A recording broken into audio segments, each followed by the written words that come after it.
Hey, this is Eloise. Today is August 8th, 2018, and I just weighed myself. My new weigh-in days are every Wednesday instead of Tuesday because it's more convenient. And I just weighed in at 266, which means I gained 1 pound this week, which is disappointing but not surprising since I've been eating maybe 2,500 calories a day, which is maybe 200 calories over my maintenance.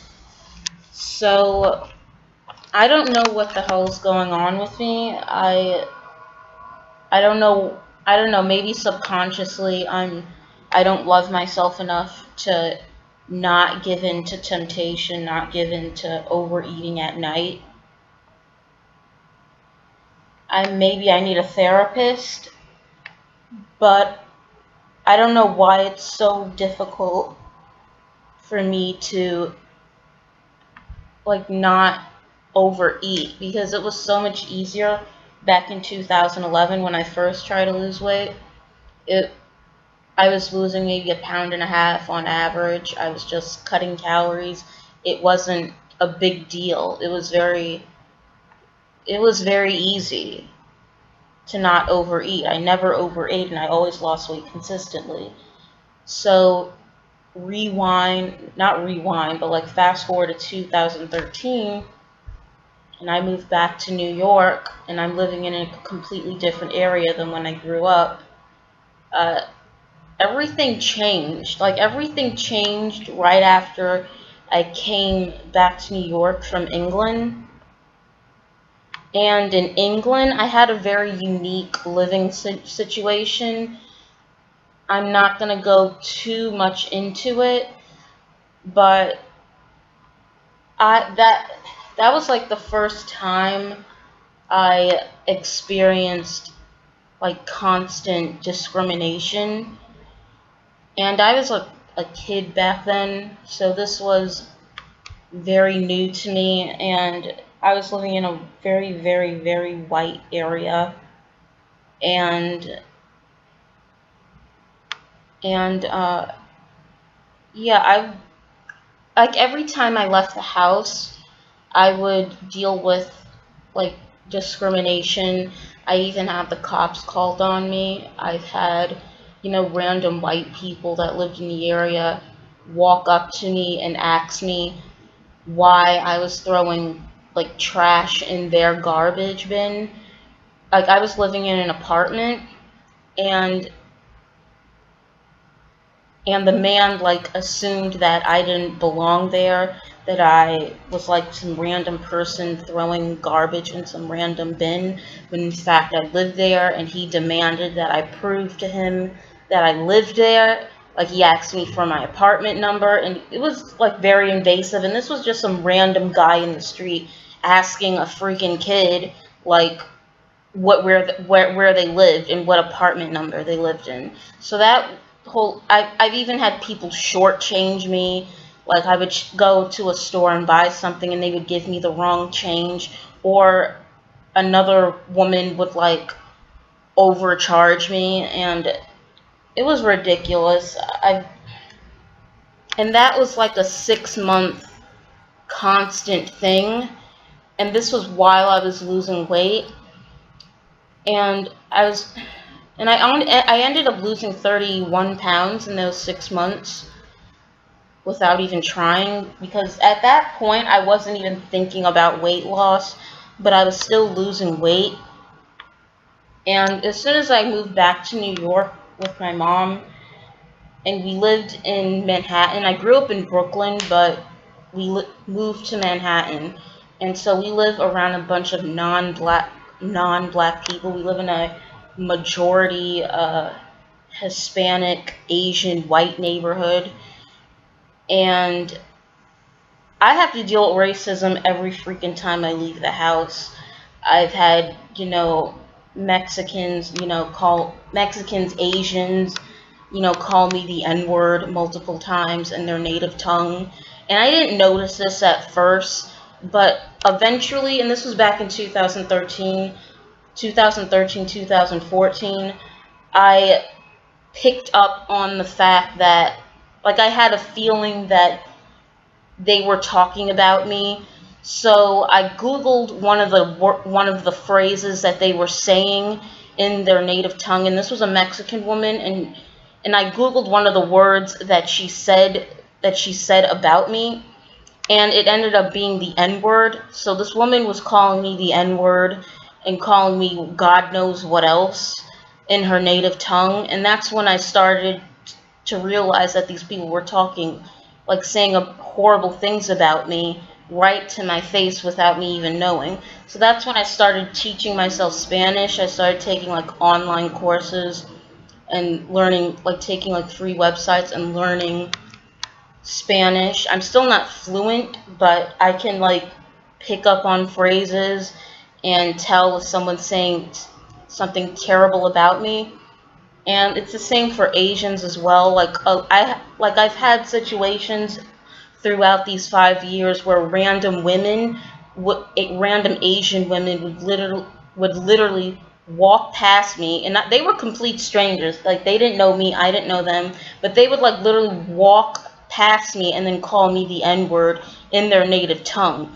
And the reason why I knew this without knowing Chinese was because it sounds very similar to English. And yeah, and there's like a lot of like immigrants in New York City, and it's really, really stressful having to deal with horrible treatment almost every time I leave the house. And a lot of people will probably say, oh, well, not all Mexicans are like this, not all Asians are like this. Well, I've never met one that wasn't.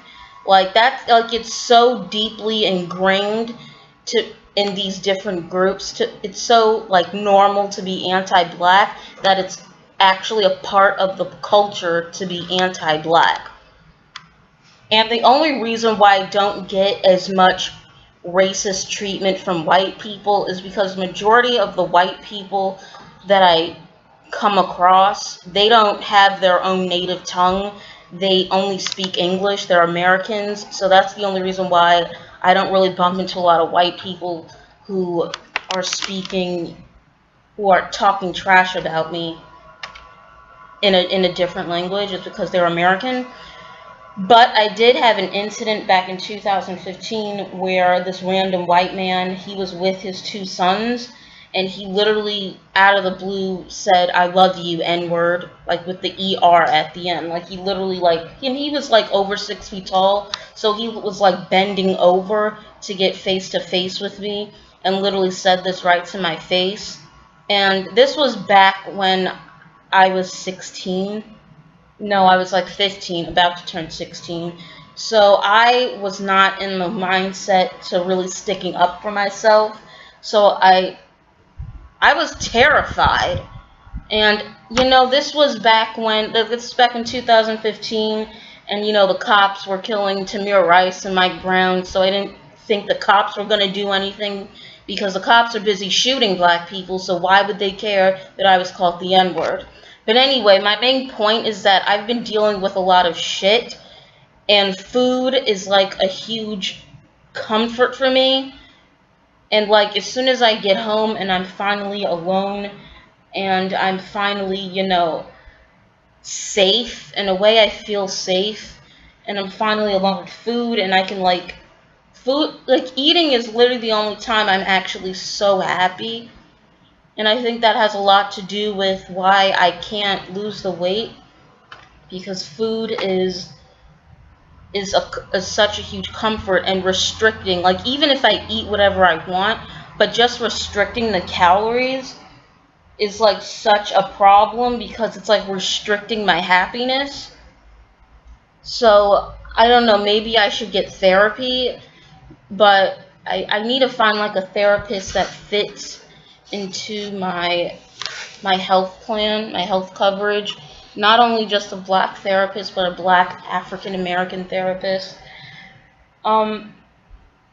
Yeah, it's just like that's what I need to do. I just really need like professional help. I don't know what else I'm gonna do. Or maybe I need to move. Like the only reason why I don't even move out of New York City, like at this point, I'd rather move back to England, or like I'd rather live in like a super white area, because at least I don't have to deal with people, like so many immigrants talking in their native tongue and like saying all these horrible, horrible things about me. Because usually, with like even if a white American person is racist, they're not like the majority of them aren't just gonna go up to you and say, you know, racial slurs. Like that's such a like that only happened once for me, and that was 3 years ago. So I don't know, like it's almost like choosing the lesser evil. Choosing the lesser evil, because it's almost like reading someone's mind. Like when they're speaking a language that they assume that you don't speak, it's almost like reading their mind and hearing all the disgusting, hateful things that they really feel about you.